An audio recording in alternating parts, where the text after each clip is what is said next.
Hello everyone, this is Bob and Threadbare, and welcome back to L.A. Noire.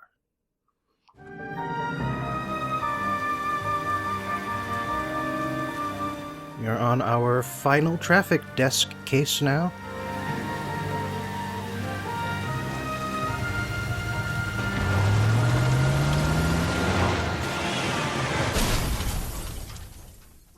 I do like how the music suddenly stops like that. Oh, and you can still see the car in the background.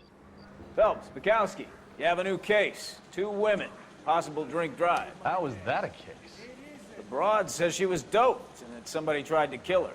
Where did this take place? That's the bit you're gonna love. Right across the street. What? A Chevy Styline took a nosedive off the escarpment, fetched up underneath a Cola King billboard. Up to it, boys. We got bad guys to catch. I'm thinking of moving up to a 45. I want to stop him with 1 round. See you later, fellers. Try not to work too hard. Look at you, bantering with the boys. Brings a tear to my eye watching my caterpillar grow. I'm just trying to fit in. Educated, hardworking, straight as an arrow. I hate to break it to you, Cole, but you'll never fit in this country. Fair enough. Imagine his education had something to do with how he got out of patrol so quickly. Like, there was also his arrest record, but, you know, everything counts. Everything helps. Keep going on this road. So it's a little tough to get up here because not all the roads connect.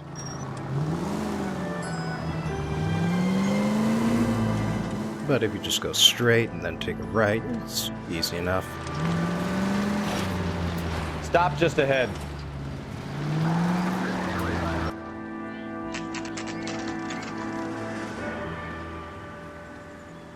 Tow truck waiting for the cops to finish. Her face looks familiar. Well, that's June Ballard, Tarzan's sister, Beast of the Amazon. She's married to Guy McAfee. The captain has moved to Vegas now, but the 2 of them still have juice. Phelps, traffic. Detective Phelps. Hey, Bukowski. Long time no see. You could have called this in by megaphone, Enrique. Phelps, this is Enrique Gonzalez. Enrique was a pretty decent middleweight. What do we have, Gonzalez? Broad drives right through the empty lot and off the side of the escarpment. Her stories that a movie producer doped her and her friend and sent the car over the cliff. Was anyone hurt? Driver's beat up. Not too bad considering. If she hadn't hit that billboard, we'd be scraping both of them off the pavement. Passenger's a Jessica Hamilton. She's just a kid. She's pretty knocked around. Kid gonna be all right? I think so. They've taken her to central receiving. If you want to take a look around, you can stall the ambulance. Thanks. Do that. One more thing. Watch out for the driver. She cuts rough. Hey, out of the way, bub. If you're looking for the coroner, he's down by the crash site. Was he annoyed that there was a How bad is it? cliff? Come on, you can tell me. That would be the tow truck driver, by the way. Come on, Cliff, get out of the way. Alright, that guy's not going to be talkative.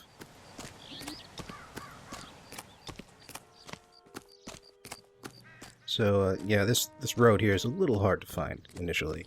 You'll want to see this, Phelps. There, laid out on the trunk. And that isn't even the best part. You'll want to see this, Phelps. There, laid out on the trunk. And that isn't even the best part. Curious. A license plate. Okay, let's... Come on, Bukowski, I want to look too.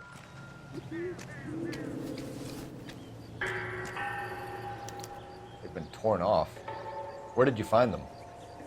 They were stuffed in the young lady's handbag. I'll run a trace for semen when I get back to the lab. Oh dear. That's not a good sign.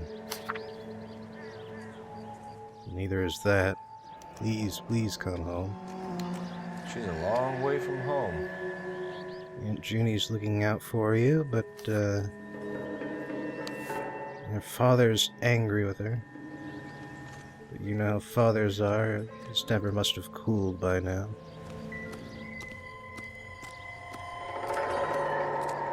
That's what the letter said, by the way. Looks like they're lucky they weren't more badly injured. Must have been unconscious. Being relaxed tends to lessen the soft tissue damage. Through the window. Drunk driver? Maybe not. How so? Well, a head I found without a body piqued my interest. See what you think. Alas, poor Yorick. I knew him, Horatio. Nerd. Is it real? No. I think it's supposed to be a replica of an Indian shrunken head. It's some kind of curio or movie prop. See the casting marks? What's it made from? Plaster of Paris would be my first guess, then painted. So we can rule out the murder angle? No, you can rule that in. That thing was wedging the accelerator to the floor. Whoever did it wanted these women dead. Pretty obvious seam on this. How does someone manage to tip their ride straight off a cliff? I think I've seen it all. If the driver's in a fit state, we should ask. Well, by the sound of things, she didn't. This does seem like it would be a hard place to fall off. I mean, you've got all that dirt road on the way up. Wonder if this place is used a lot for rendezvous. Seems like a perfect spot for that sort of thing. Mrs. McAfee, we would like to ask you a few questions, if that's okay. I prefer to use my maiden name, June Ballard. You might be familiar with some of my work. Can you tell us what happened here? You're kind of cute for a cop. Maybe a bit on the serious side. What about me, June? I'm a big fan of Beast of... I don't like. Keep out of this. Oh, Bukowski.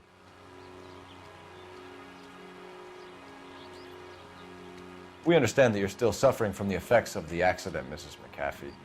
The officer says that you claimed that you were drugged. Who did this to you? That rat slipped us a Mickey Finn.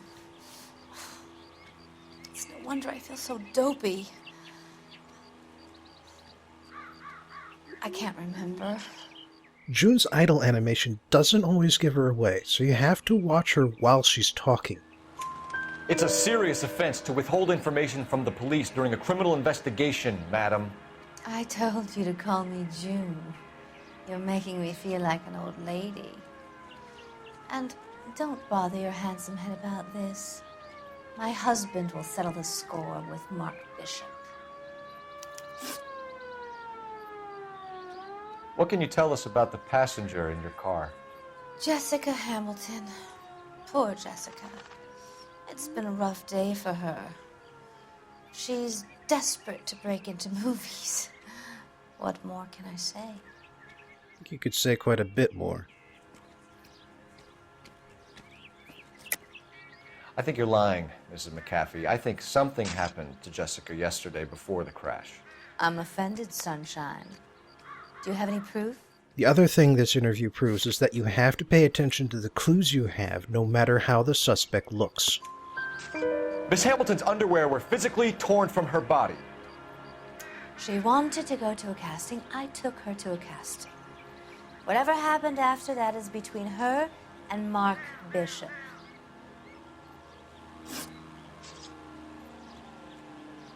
We found a shrunken head. It was used to tamper with your car. You see, I normally don't drive off cliffs. The last thing I remember is getting behind the wheel. Now she's acting suspicious, just in case you didn't pick up on the first two. It's obviously some kind of movie prop. You must know where it came from. In case you hadn't noticed, I am the talent. And the talent doesn't deal with props or sets or any of that kind of stuff. Why don't you ask Mark Bishop which prop house he uses? All of these questions give you the exact same information. Just to make sure that you get it, because this is the first really hard interview. You mentioned a Mark Bishop. You think he might have had something to do with this? He is a movie producer. As for his involvement, you just leave it to me and my husband to worry about. I want to know what happened between you two that made him want to commit a double murder. Bishop offered me a part in his picture. Then he withdrew it. Fact is, we had a deal. I pressed him on it, and this is where I end up. Mrs. McAfee, I think it would be in everyone's best interest if you accompanied Patrolman Gonzalez back to the receiving hospital. I'm going to be okay. These guys can take me home after my lawyer and I have talked to the news hounds. Mrs. McAfee, you are still under the influence of narcotics, and you're likely to go into shock once the drugs wear off. And I thought you were a heel. It's nice of you to be concerned. I think we're good here. Let's go see what we can shake out of the kid. So, by the way, I'm not going to be doing the lie option quite as often as I have been in the past. You know, it's starting to get old, people are starting to complain. I totally understand. I wasn't intending to do this forever anyway. KTPL to car 11K, 11 King. The car crash victim has regained consciousness at Central Receiving Hospital. Alright, let's go find her. 11K Roger, en route. And let's cut a couple minutes out of wandering around the wrong direction, getting lost.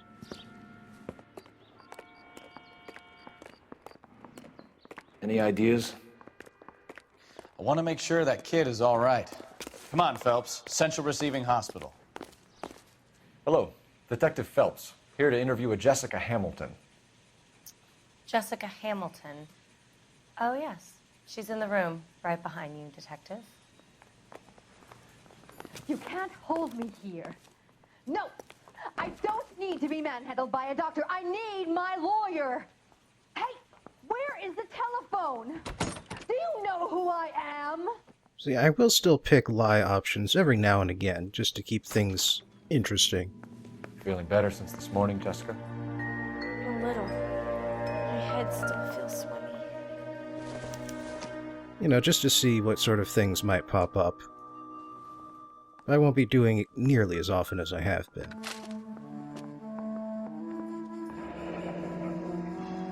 She's 15 years old. She was raped and she's 15 years old.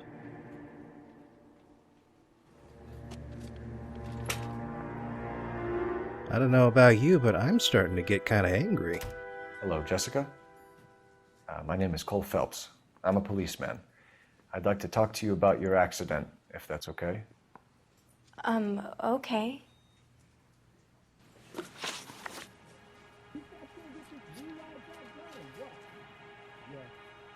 15 years old. Can you tell me what you remember about the crash? It's all kind of fuzzy. I remember waking up here. Nothing happened yesterday. Right. She's not nearly as good an actress as June. Tell the truth, Jessica. Why the big cover-up? I'm not lying to you.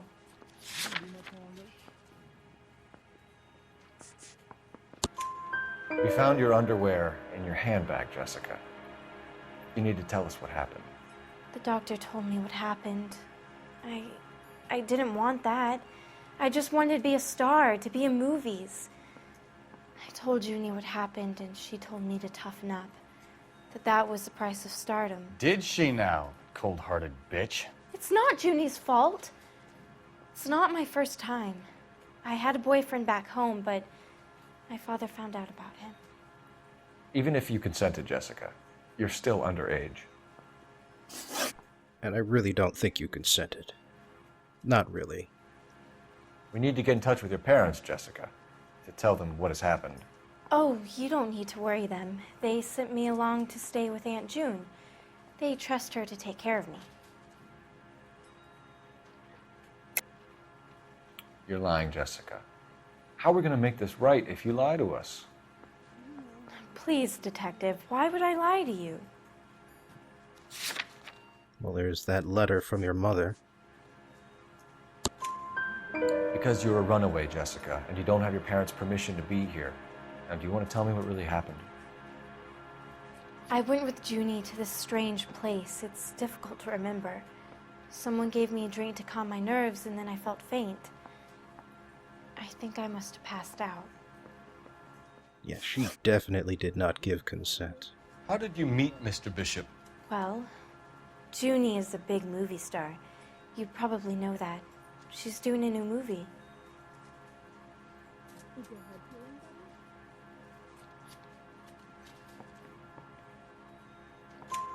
What's the story with Bishop and Mrs. McAfee? Why does he want the two of you dead?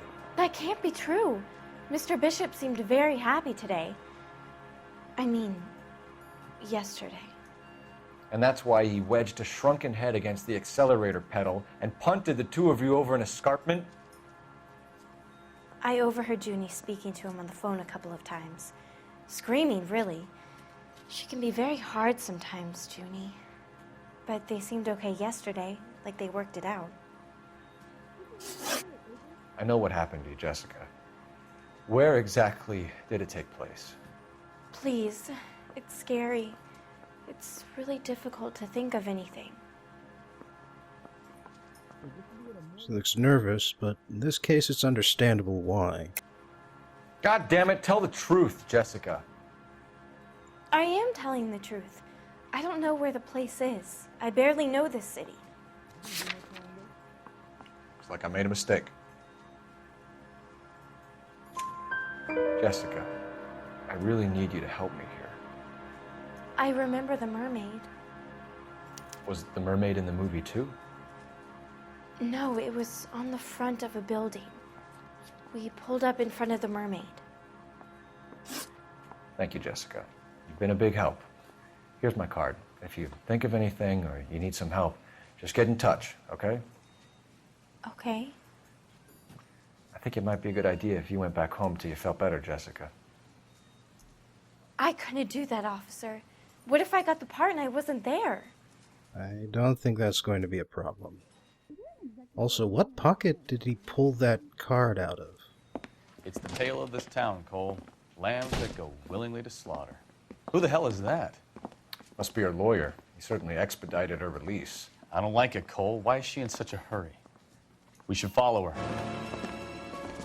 Sudden music.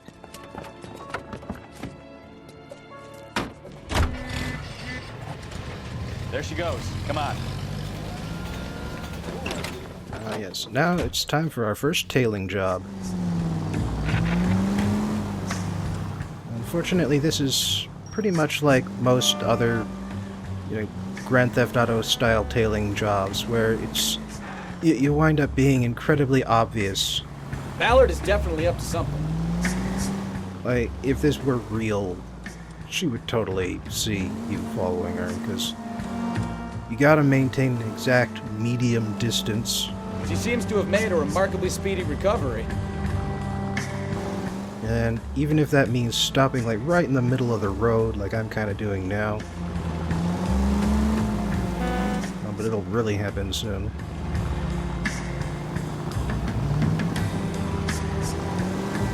If she stops at the light, I have to stop here. And that is not suspicious, apparently. But getting too close to her, that is suspicious.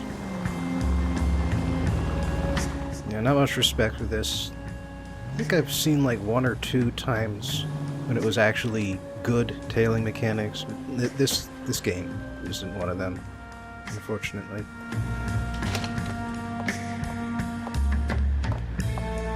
Get in there and see what she's up to. I mean, I can understand how it would be hard, Also, why is the lawyer not noticing this? Especially once I start doing this stuff.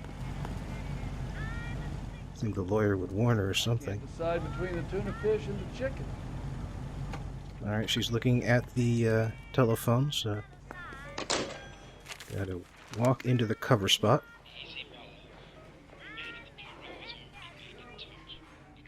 No, I don't want him taught a lesson. You know what I want.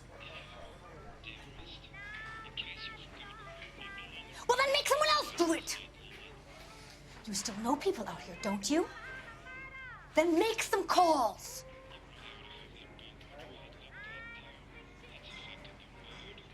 I'm gonna be very clear about this. You get this done, or I'm... Wilson's Hotel. Mr. Mark Bishop, that son of a bitch, lives in apartment 803. This might be the first time we hear the name Mark Bishop. Sure, I got the film. By the way, Guy McAfee is a real-life gangster. He was in charge of Los Angeles' gambling and prostitution, actually. And at the same time, he was in charge of the LA's administrative vice desk. He was an actual sitting cop. So what's the story? I'm guessing she didn't stop for light refreshments. She made a call. Sounds like Mark Bishop has a heap of trouble headed his way. I've got an address. Wilson's Hotel, apartment 803. Oh shit, you better step on it. If he's got any sense, he'll be as far away from home as possible. If you had any sense, you wouldn't have tried bumping off Guy McAfee's wife in the first place. Or you'd done the job properly. McAfee will break a fella's legs just from looking at the guy. What did you make of the kid? You believe her story? I think she was doped out of her tiny mind and given the casting couch. That fucking bitch Ballard sold her out. Oh, sorry about that. Well, if Ballard was doing someone a favor, why did they try to kill her? Our units also need assistance. 540 West 9th Street and Uncle Sam's Army Supply. 540 West 9th Street. Unit can handle code 2 identified. Yeah, we're not gonna do that. In the vicinity in car 11K, 11 King, a 415 in progress at apartment 803, Wilson's Apartment Hotel, 1220 West 7th Street, Westlake Park. 11K code 3, all other units code 2. KGPL clear. Need to take the next left. Gun it! Let's get to the apartment before someone gets hurt. But yeah, Guy McAfee is a real-life crime boss. Take the next right. He moved to Las Vegas after a new mayor came in who promised to rid the city of corruption. Next left. So, you know, obvious to go to a place where his stuff is legal. Taking the next right. And he did have a wife named June, but June Ballard is not that person. So she is just mostly made up for this game. You the cops? I tried to stop them. It's room 803, left out of the elevator. They messed him up for it, too. It's not the 8th floor. Sounds like we're about to make it a hat trick of hysterical female witnesses. Really hysterical, though. Look, lady, how'd your husband... Give it up! LAPD! I'm about to break the goddamn law. All right, if you really want to dance. Shouldn't have angled with me, friend. Keeps telling me to grapple. I curse you and your children. Ah, damn it. He nailed me. There we go. Just one down.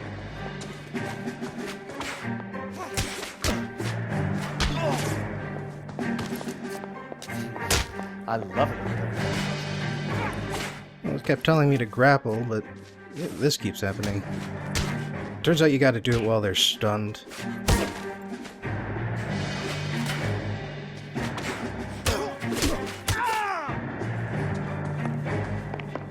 Oh, keep swinging. I like a nice breeze. Yeah, whoops. Well, that's just me misunderstanding the controls, really. Getting annoyed by that little tips, too.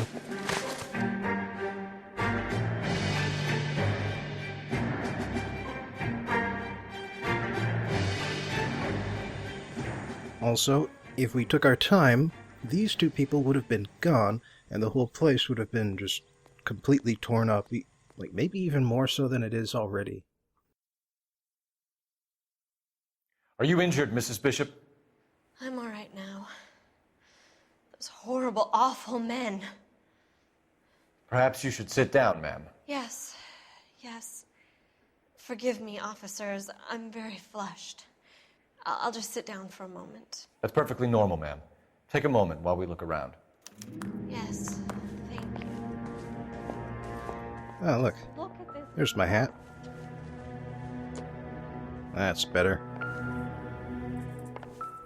So as you might imagine, there's a whole bunch of junk just sort of littered about the place. There are a couple of things worth looking at, aside from the obvious joke, gay cowboys.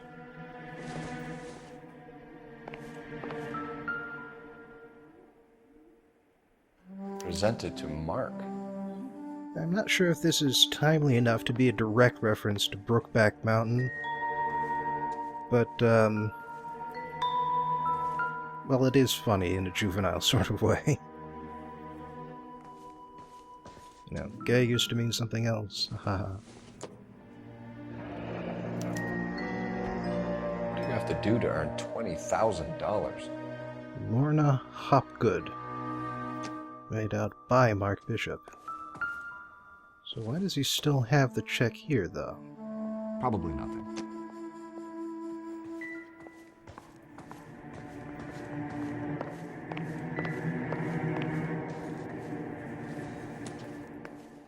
Certainly likes his memorabilia. And I don't think the wooden spoon means anything, Bukowski.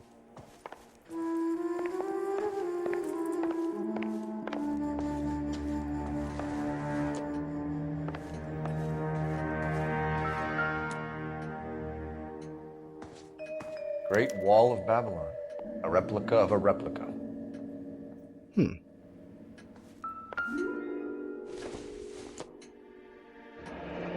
Looks like the old movie set downtown. Apparently he's pretty attached to Intolerance. May have worked on it back in the day. Would have been 31 years ago at the time this game takes place. I doubt it.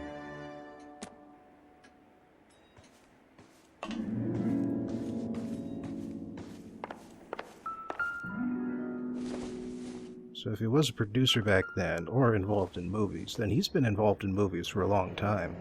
Looks like we found our mermaid. Who are these men in the picture? My husband, Mark, and Marlon Hopgood. They work together on occasion. That's Hopgood's shop. That check was for Lorna Hopgood. Sounds like it could be related.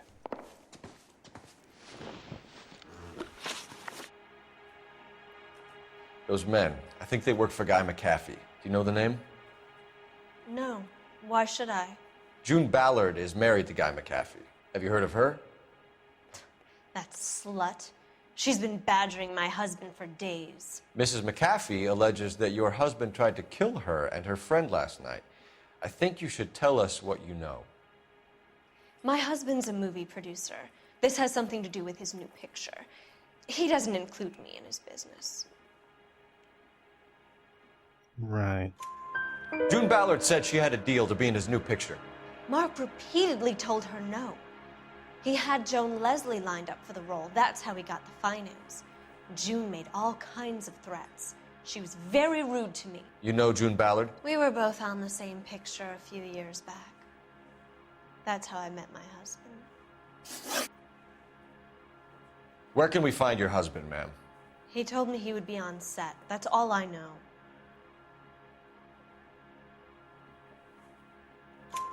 Either we find him or McAfee's people do, Mrs. Bishop. If you care for him, you should make sure that we find him first. I do care for him, but I don't really know where he'd go if he were in trouble. Hopgood might know. Why is your husband paying Lorna Hopgood $20,000? Lorna? Marlon's ex-wife? Are you sure? Pretty sure, yeah. You're lying, Mrs. Bishop. It's some kind of payoff. You know exactly what the money is for and who it's getting paid to. Do I? Would you like to prove that, detective? Technically I can, but you must have seen the check, so that's why we're using it here.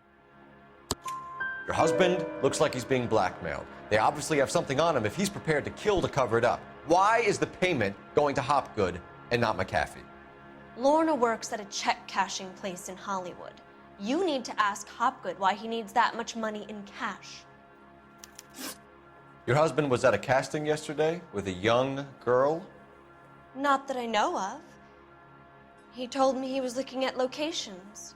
The picture's been cast.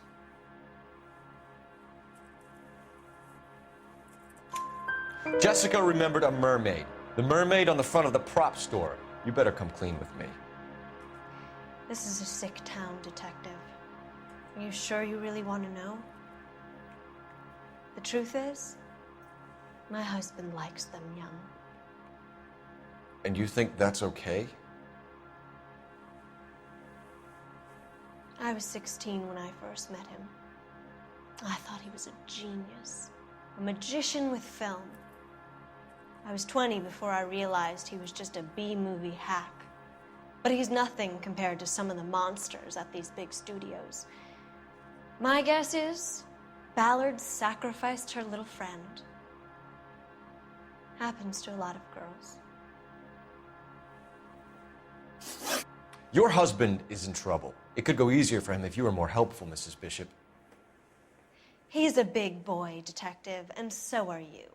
This is Hollywood. There's always a deal to be done.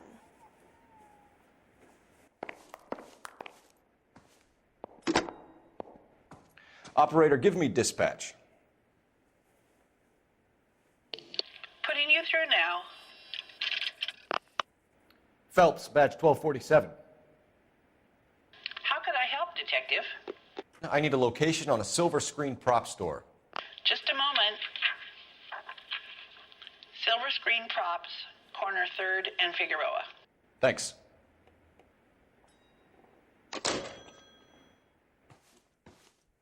All right, let's do this thing.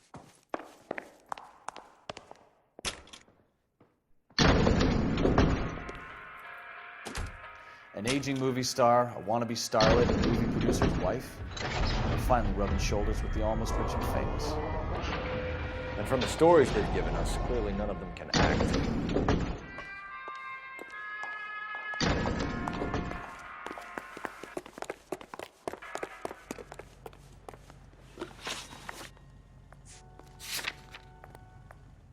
Wrong section.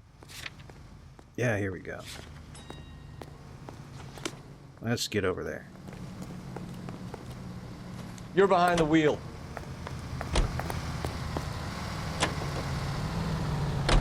Mrs. Bishop knows more than she's letting on. She doesn't seem to realize how much trouble her husband is in. The LAPD are the least of their worries right now. Yeah, you'd think she'd have gotten the hint after those hatchet men redecorated her apartment. Maybe she's just loyal. Or she's in on it. She didn't seem like your average giddy broad with nothing between the ears. Or she might just be trying to buy enough time for Bishop to put a couple of oceans between him and McAfee.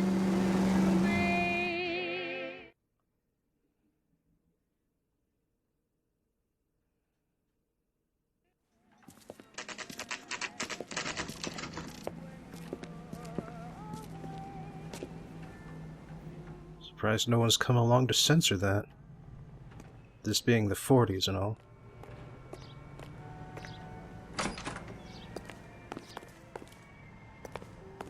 Phelps and Bukowski, LAPD. We're investigating the attempted murder of June Ballard and Jessica Hamilton. Christ! I'm Marlon Hopgood. How can I help? You hold castings here? How'd you hear about that? I got a little soundstage out back. Lead the way.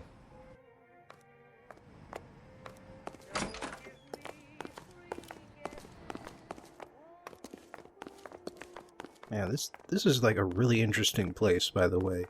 You can tell a lot of attention into all of these different little details everywhere. It's really a place you wish you could hang around more. Look at all these backdrops over here. Movie posters in the back. Foreigner's Revenge.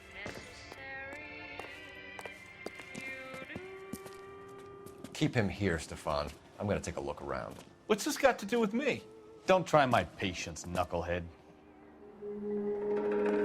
Yeah, these guys are closing in on the whole statutory rape den.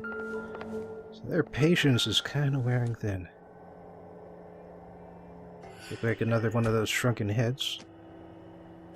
Although, oddly enough, you can't pick just any of them up to make the connection. Also, wind this up. Doping a 15-year-old kid and abusing her in a screen test. What is wrong with these people?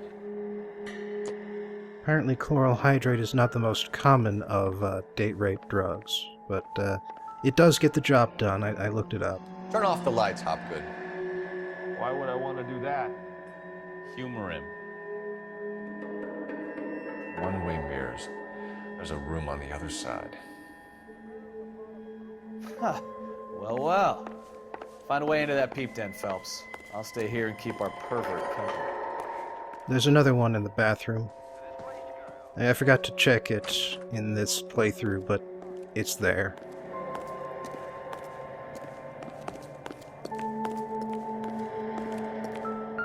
Aha! A different story.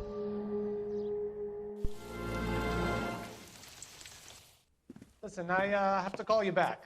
I got some business here. Sit down, Courtney. This is Mickey. Mickey, this is Courtney Sheldon. What would you like to drink? Scotch. Straight up. I hear you're back at school learning to be a doctor, kid. Yes. That's right, Mr. So Cohen. you want to be a doctor and a dope peddler.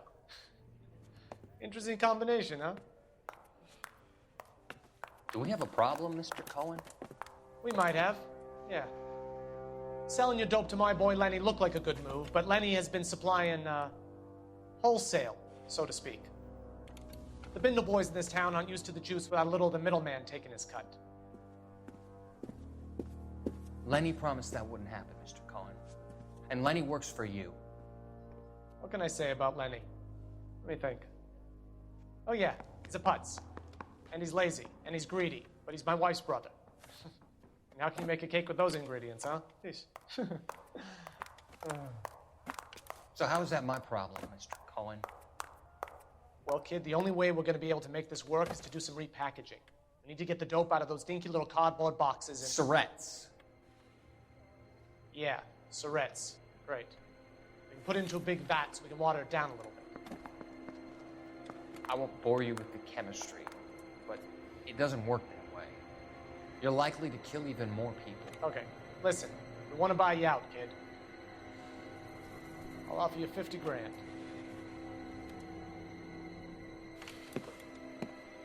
Hey. Hey! You don't like my offer?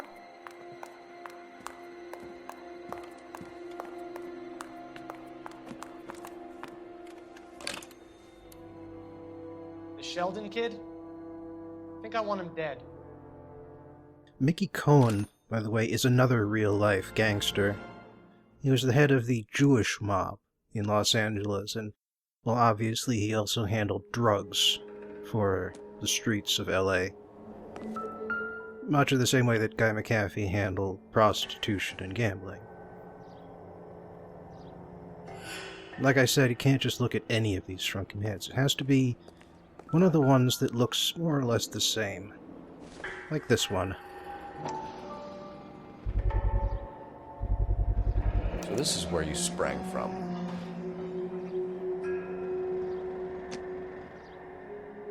Yeah, it should have seemed obvious by this point, but oh hello there, forced perspective. Interesting.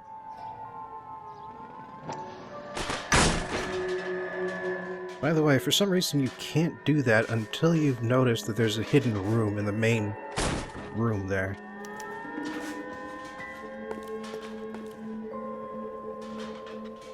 But yeah, there's the hole there. You just saw it for a split second. The one into the bathroom.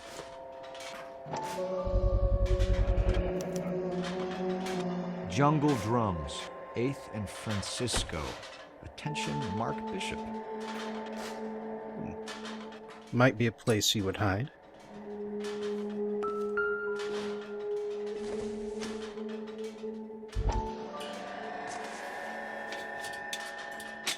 So what happened to the film of Hamilton's screen test?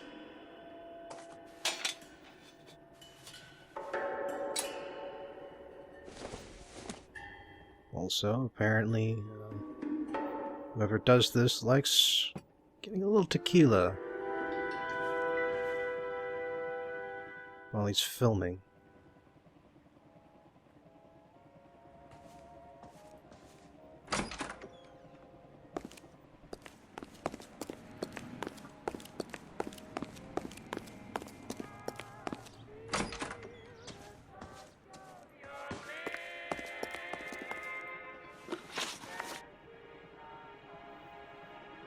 You ever do any work for Mark Bishop?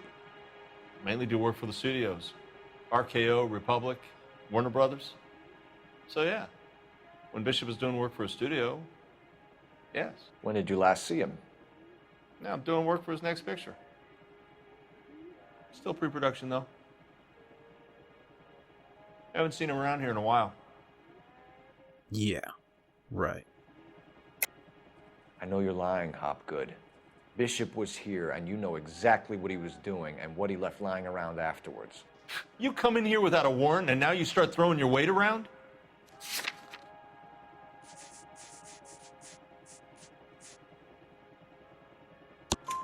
A 15-year-old girl told me how she was drugged and molested at a casting house. I found the chloral hydrate in your drinks cabinet. You give me something or I will break your fucking jaw, Hopgood. Bishop was here with June Ballard and the girl. A lot of producers and directors use this place. I'm not responsible for what goes on here. Yes, you are. McAfee's men are looking for Bishop. We need to find him first. Any idea where he might have gone to ground? If he really tried to kill McAfee's wife, my advice to him would be to leave town. You have something on him, and now you're going to rat him out to McAfee's goons. And how do you figure that, brain boy?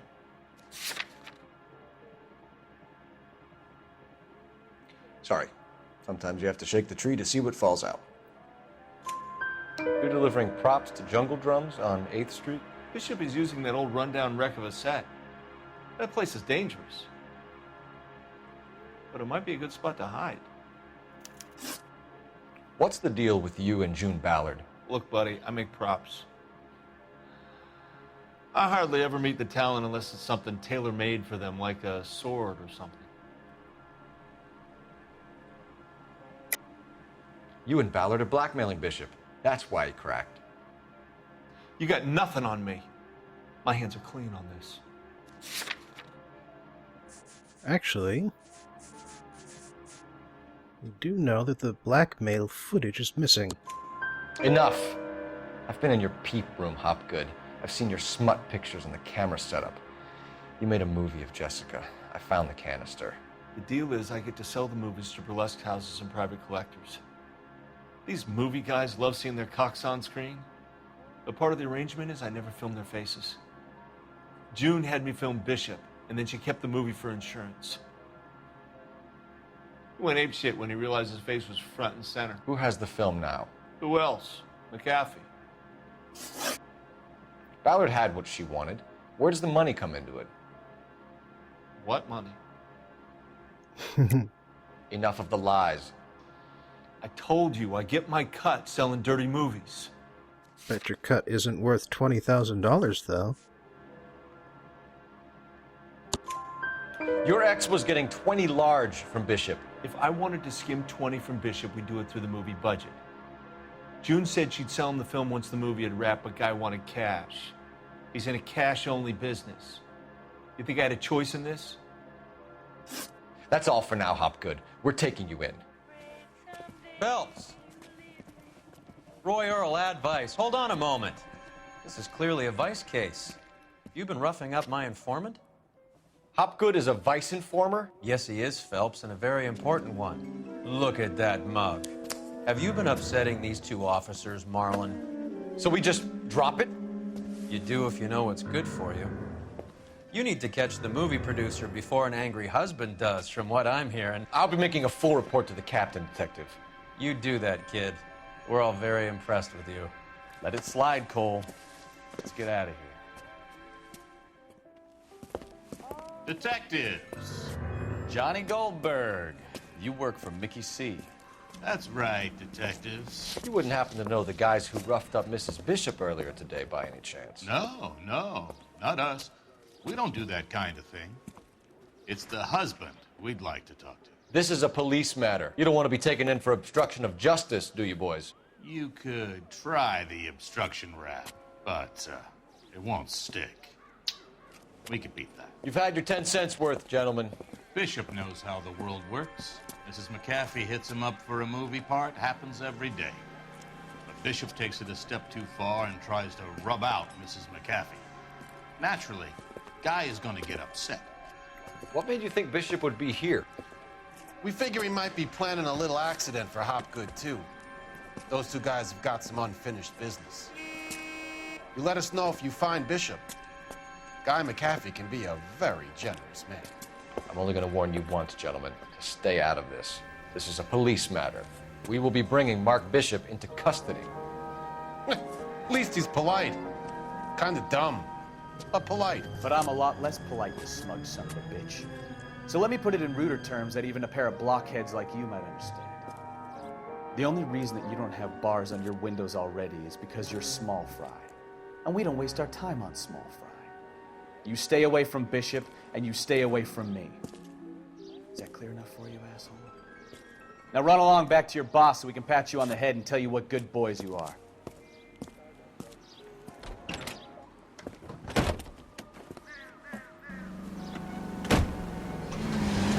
I don't think they like your little pep talk, Bukowski. Oh, shit, get us out of here. And there's a second car, too. Alright, this car chase is actually going to take a while, so let me just take the opportunity to... They really don't want anybody to get the Bishop before they do. Try and explain what's going on with this. I need to be closer, Cole. So, June Ballard, aka June McAfee, she wants a role in Mark Bishop's new film. So, she first tries to bribe him with some... Way to lose those fools, Phelps. ...underage tale, which she happens to have with her.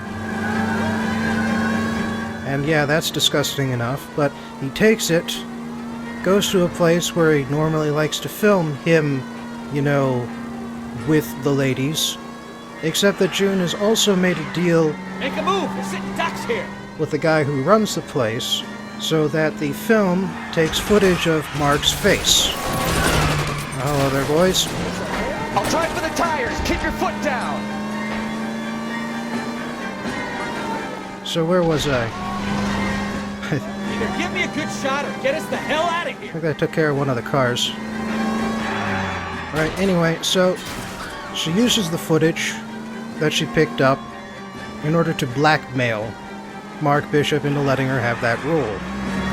Except that her husband, Guy McAfee, he wants his take.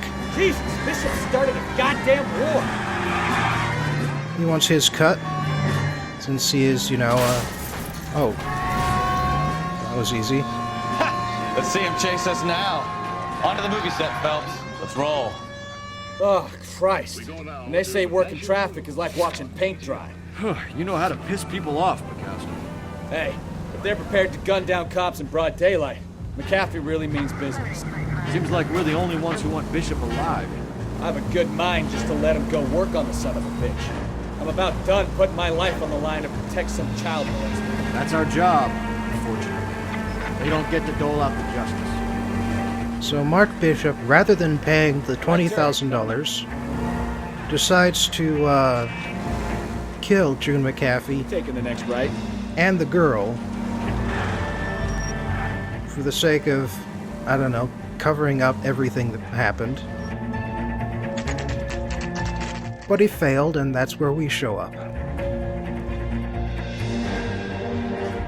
Looks like they're making a much smaller set out of a much bigger set here. Just reusing some of the pieces. There's the slippery bastard now. No. God damn it! Mark Bishop, stop! LAPD! Get him, Phelps. I'll cover the exit. 11K calling KGPL, requesting assistance at 8 in Francisco, the abandoned movie set. We'll find to help you, Bishop. Suspect on foot. This is all a big mistake. KGPL.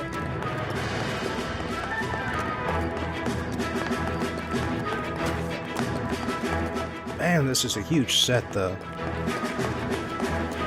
And you really get a good appreciation of just how much space this takes up. It's us or McAfee's boys. Your choice. Horizontally and vertically. I didn't do anything.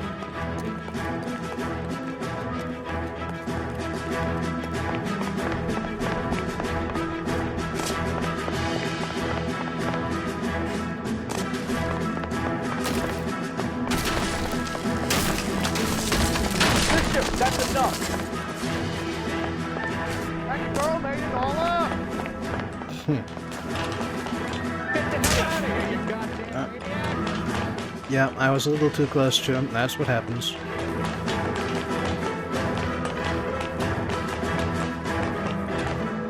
Oh, there he goes. Yeah, one other thing you get from chasing him around like this is that you really get a sense for just how crappy the wood is.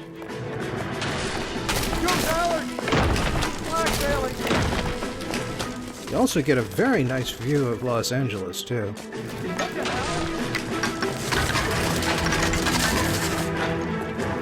I mean, it really hasn't built up so much as it's built out. Hands in the air, Bishop.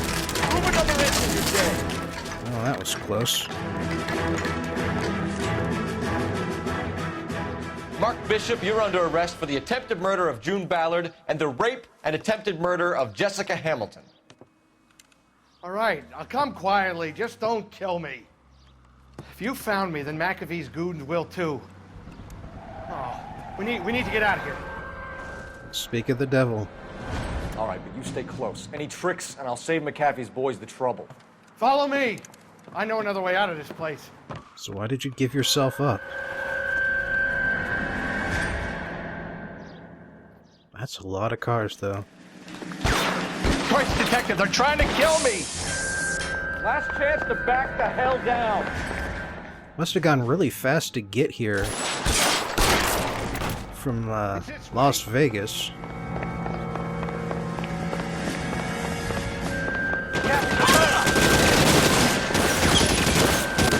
Oh hey, red barrels.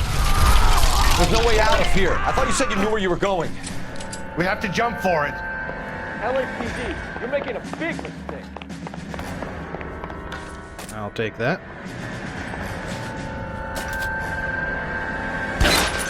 Uh-oh. Come on, Really, that's the captain's job? By the way, you may have noticed, but they're calling Guy the captain. That's a nice little touch, but like I said, it's because Guy McAfee was a captain of the advice squad of the LA Police. At the same time that he was the king of prostitution. Like, these weren't subsequent jobs. These were things he was doing at the same time.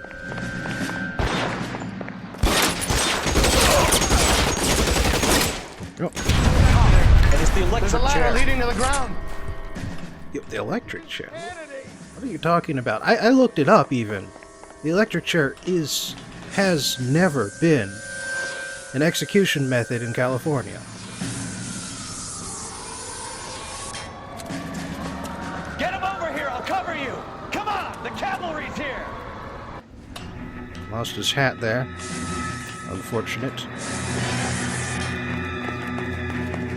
Oh wait, it's back. Weird.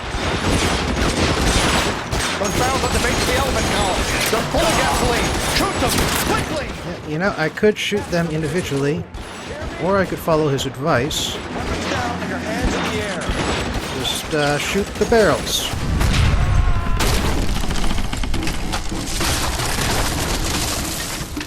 Straight up takes care of everybody. Follow me. We need to get him to the car.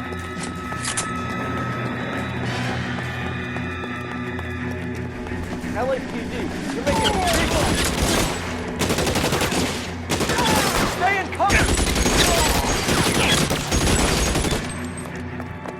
Like I said, the Tommy gun is really good. Is this really the best? Oh hey, it's a Tommy gun with a barrel clip. It's got extra ammunition, but it's otherwise the same. You're almost there. And here's the police. Gotta watch your fire here. Game ends if you kill a civilian or a cop.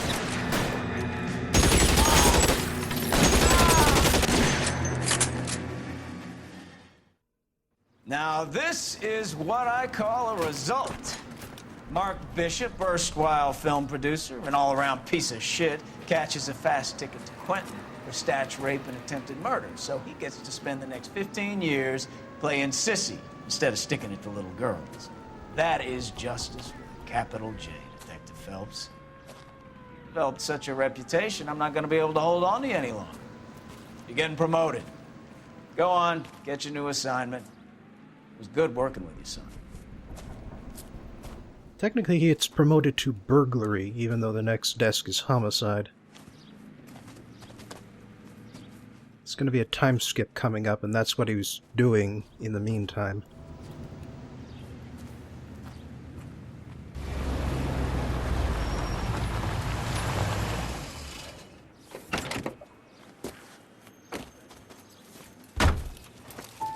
Phelps, Bukowski, this your work?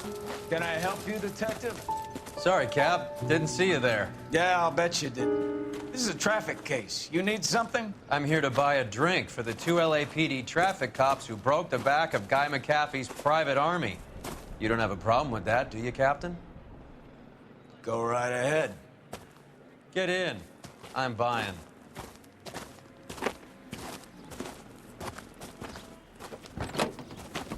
I like the color of that car. Maroon.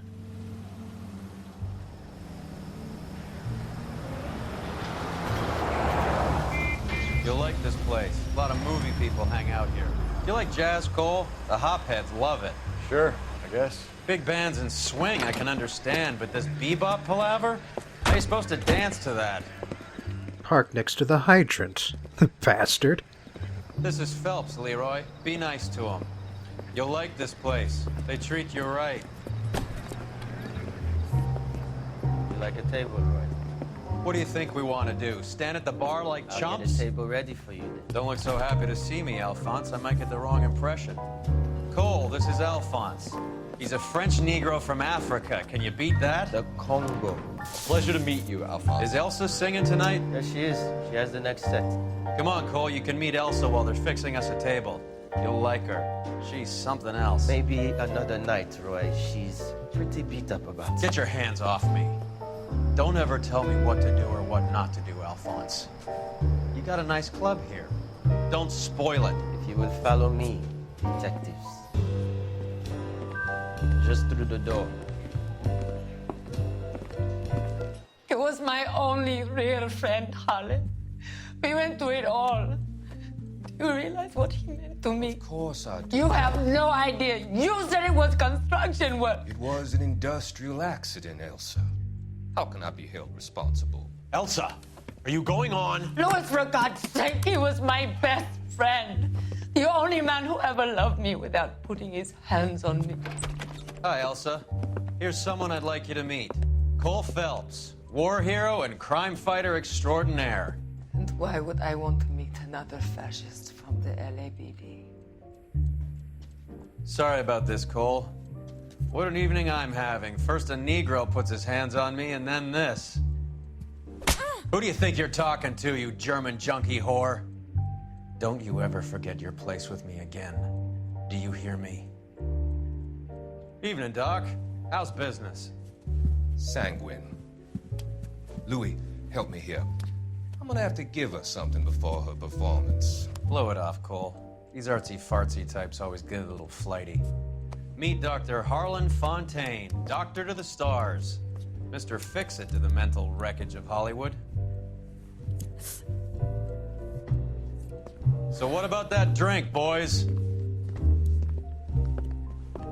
Where'd Bukowski go?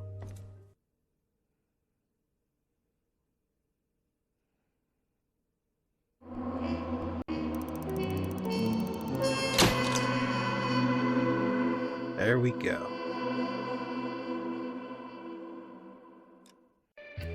For today's film, we're going to be going back farther than usual. Back to a pre-classic film from the dawn of the feature-length film. I know it's out of the usual wheelhouse I've established here, but considering we just ran through one of the film's sets, I hope you'll forgive me and that you'll understand why today's film is Intolerance. The story about the story.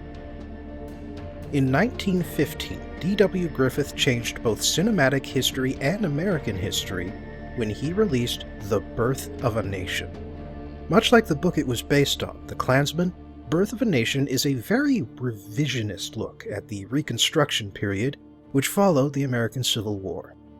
It's all about how some heroic Southern family managed to rise up and restore the dignity of the Southern white man after Northern carpetbaggers and Black Americans tried to steal it away. And yeah, Southern white people did suffer for a while thanks to radical Republican policies which were meant to punish Southerners and force integration down their throats. But at the same time, the film wears its racism on its sleeve. One scene shows the black senators of South Carolina eating fucking fried chicken at their congressional seats. Oh, and then there's the part where the Southerners formed the Ku Klux Klan to be a force for justice and order, which it totally was, you guys, trust me. This incidentally inspired the formation of the second KKK, but that's another story for another time. The Birth of a Nation is, rather unfortunately, a cinematic milestone. It was the first American film to use 12 reels, and it pioneered a lot of film techniques we take for granted today, like panning long shots, still shots, night photography, irising effects, and a unique music score which was written for an orchestra. Griffith also tinted different scenes different colors, a technique which Hollywood would later discard when true color film technology showed up. The film was a smash hit. Of course, not everyone was perfectly happy with it. The 1910s may have been the most racist decade in American history, but the NAACP was around back then, and they led protests and boycotts across the nation because of its clearly racist portrayal of Black Americans. Of course, this being the 1910s, nobody listened to them, and the only reason the film started a controversy is because white gangs were using it as an excuse to attack black people. Seriously. The riots, more than anything, led early censorship boards to ban the film in certain cities and states. And the whole incident inspired D.W. Griffith to make his next big blockbuster movie about intolerance. Let me be clear here. If intolerance is indeed meant as any kind of apology, it's the same kind of apology you'd encounter in one of those recent pop music apology songs. You know, the ones where the guy basically says, "I'm sorry, I'm so awesome, and you're such a dingus." That's right, this movie isn't about the people Griffith was intolerant towards, it's about the people who were intolerant towards Griffith. And just so you know, he didn't learn anything about portraying both sides of an argument on equal footing between 1915 and 1916, the year Intolerance was released. So, expect to encounter a lot of very one-sided observations and unfair judgments. So without any further ado, the story. Let me start by saying that my copy of Intolerance was compiled by The Film Detective, and as a result it has tinted scenes and a piano-based soundtrack. This is worth noting because Intolerance is in the public domain, and there are a lot of copies out there of differing quality. Intolerance is a 2-hour movie with 4 separate stories that unfold concurrently, although 2 of the stories are significantly more important than the other 2. Now, I could tell you all 4 stories separately and in order of importance, but that's not how the film presents itself, so fuck it. We're doing this chronologically. The film starts with a shot of the Eternal Mother rocking a cradle. She's used occasionally as a bridging device, but she doesn't do anything, so we'll be ignoring her. The first actual plotline is the modern story. We start with some ladies who are known as the Uplifters and are presumably moral crusaders, prohibitionists, and suffragettes. They want to recruit Miss Jenkins, the unmarried sister of a local industrial autocrat, because she has connections to money. And then the movie outright states that the reason women like her get involved in politics is because they don't have any husbands and they want to feel relevant. Which was a common way to criticize suffragettes at the time, by the way. So at least the movie is upfront about the sort of unbiased truths it'll be presenting. Strap in, kids. Next, we're introduced to Dear One, a young lady whose father works a shit job at the Jenkins mill, but who enjoys her semi-rural life anyhow. Then there's the boy, who also works at the mill. We then cut back to the moral crusaders who are apparently upset that people enjoy a quiet drink in a bar and sometimes dance in saloons. No mention is made of bar fights or the endemic domestic abuse which caused feminism and the prohibition movement to join forces, but whatever. Old people hate the fact that young people have fun. That's the only reason they're doing this. Then we begin our second story, which is about Jesus Christ. We are told many of the Pharisees were also hypocritical, intolerant old assholes. That is all. Now we cut to the third story, which is set in 1572 France during the Protestant Reformation. We are told that the current king, Charles IX, tends to listen to his intolerant, hypocritical old mother, who hates the Protestant Huguenots, who were the political leaders of the French Protestants before Charles IX killed them all in the St. Bartholomew's Day massacre. 3 guesses what this story's about. So, yeah, the queen's a conniving bitch and the king's friends are all effeminate pricks. Moving on, we meet the rest of the French cast, being a mercenary, a man named Prosper, and Brown Eyes, an Huguenot lady who catches the attention of both men.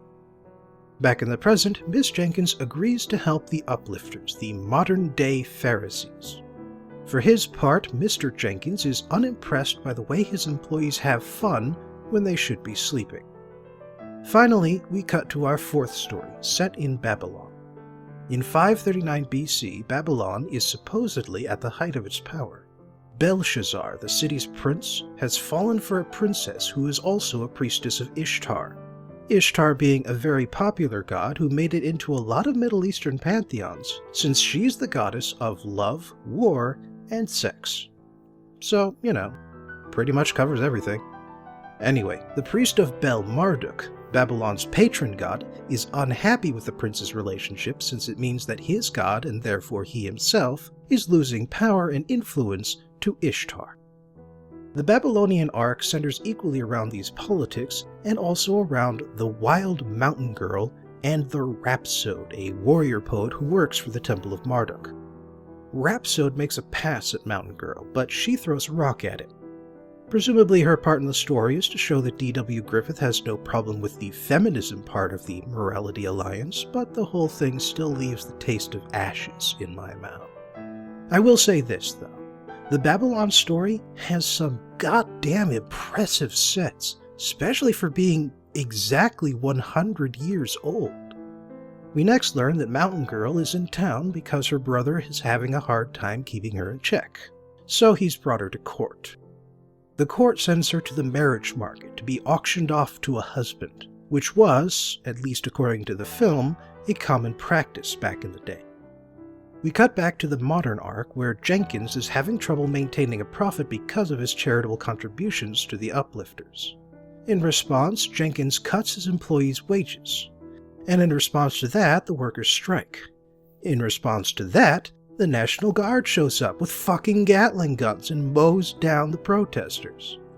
Dear One, her father, the boy, and a new character, the Friendless One, all flee town and resettle in the Great City. Sometime later, the boy mugs a drunkard out of desperation, and the Friendless One becomes the Musketeer's girlfriend, the Musketeer being a local gang boss.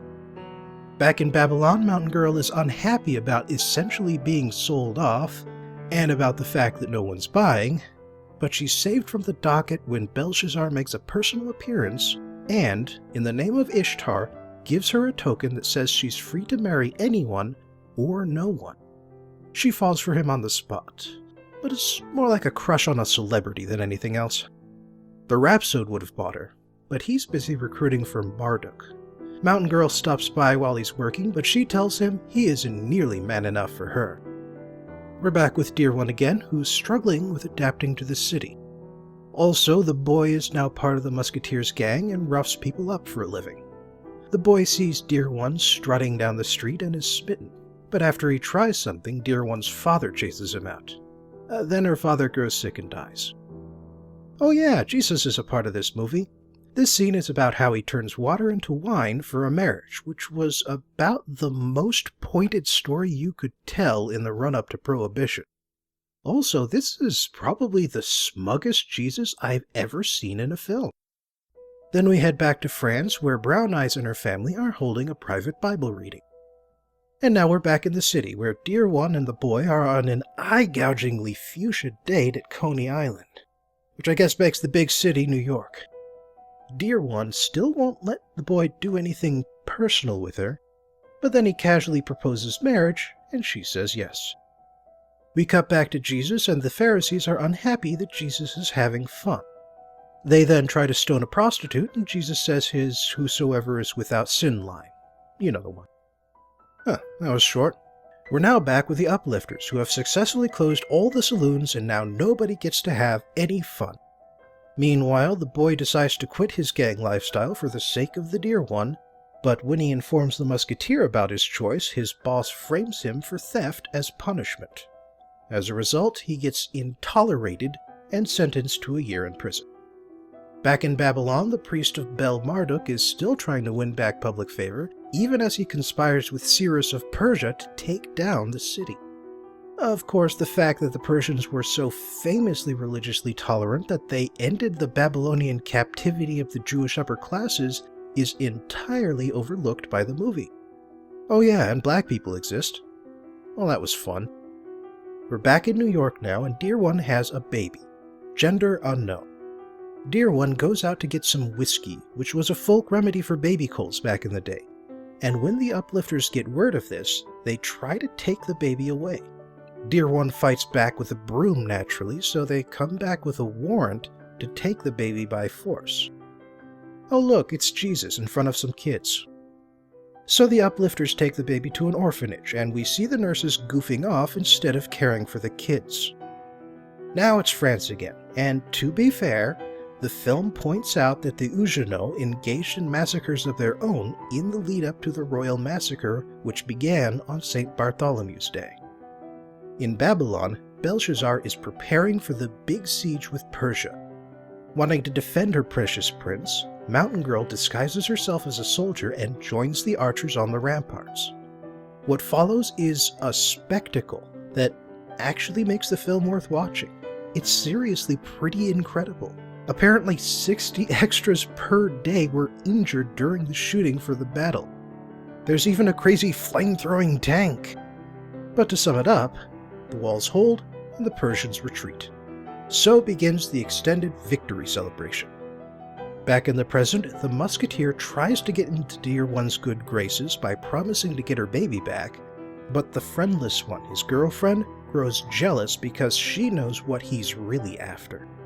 Soon after, the boy comes home and hears the bad news. Back again to Babylon, and oh, hello. Now aren't you a familiar set? And a downright frightening number of extras. Belshazzar and the princess are celebrating their victory. Meanwhile, the high priest of Marduk orders the rhapsode to prepare chariots so he can go meet up with Cyrus and betray Babylon. And having done that, the rhapsode, unaware of the betrayal, goes and finds Mountain Girl and brags about everything he knows. Oh hey, it's France again. King Charles IX objects to signing the order to start the massacre, but he eventually agrees after everyone talks him into it. Unaware of what's going to happen, Brown Eyes has a nice evening with Prosper, whom she's recently betrothed, even as someone marks her door with an X. 2,000 years earlier, Babylon is still celebrating. Suspicious of the Mardican priests, Mountain Girl grabs a chariot and sneaks out the gate after them.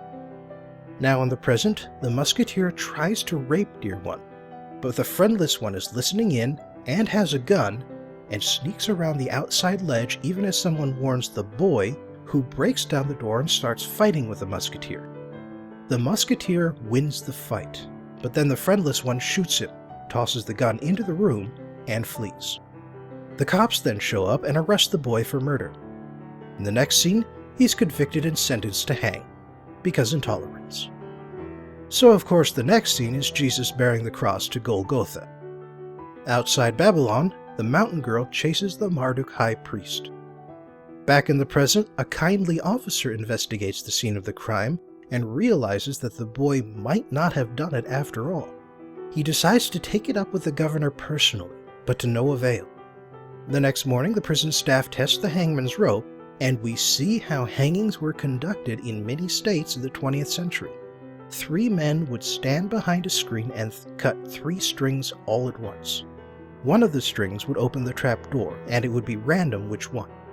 It's a diffusion of guilt thing, same reason why, traditionally, one of the rounds in a firing squad is always wax instead of lead. Desperate, Dear One decides to plead with the governor herself. Meanwhile, Friendless One's guilt is eating her up inside. It's enough for her to follow Dear One, but not enough to say anything. In France, the massacre begins. In the present, Dear One is unable to appeal to the governor, but the kindly officer spots Friendless One and finally gets her to talk. However, the governor is already on his way out of the city. In Babylon, Mountain Girl races back to the city to warn Belshazzar. As the boy takes his last sacrament, the kindly officer and company race after the governor's train in a race car marked number 8. If you haven't noticed yet, the cuts between stories are getting more frenetic as the climax approaches, so here's how they all end in order. In France, all the Huguenots die, including the women and children, and Brown Eyes, and Prosper. In Babylon, Mountain Girl gets back in time to pass on her message, but not in time to stop the Persian invasion, and so everybody dies. And for the record, the actual way the Persians snuck into Babylon was by diverting the city's river and sneaking in below the Watergate. In Jerusalem, Jesus is crucified. Surprise twist there. Finally, in the present, Dear One catches the governor's train, gets him to issue a pardon, and stops the hanging just in the nick of time. And then, at the very end, Jesus comes down from heaven to stop World War I, which was kind of a thing that was going on in 1916. The analysis. You may have noticed this already, but I don't have that much respect for Intolerance. The movie has a valid message, it really does, but that message is undermined by its presentation. Ever since I did a review on Metropolis, I've had a few people tell me it's not a centrist message that means everything to everyone, it clearly means only this one thing, and then the thing it means is different in each case. And they're right. That's the great part of an open text. You get a say in what it means that's just as valid as the author's opinion. Intolerance is not an open text. It states D.W. Griffith's opinions on good and evil, and it expects you to like them. And the film seems entirely unaware of this. Look at these people who are intolerant of me. Aren't they horrible people who don't have a valid perspective of their own? Let's all hate them for being intolerant without bothering to understand the motivations behind their actions. If you want to actually end intolerance, you must first discover in what ways you yourself are intolerant of others and try to change your outlook. To reduce intolerance in others, don't oppose them or condemn their opinions because, psychologically speaking, that will only lead them to consider their opinions more valid, not less. You need to prove intolerance wrong by showing that integration can work. Don't just state it like your words mean more than theirs. And you need to prove that everyone is the same by providing minority perspectives that show how we're all just people reacting to different circumstances. Intolerance doesn't show the domestic abuse and the real negligent families that horrified the moral crusaders a century ago. It doesn't show the gang violence that led to harsh law enforcement measures, or the Jewish people stuck in exile in Babylon.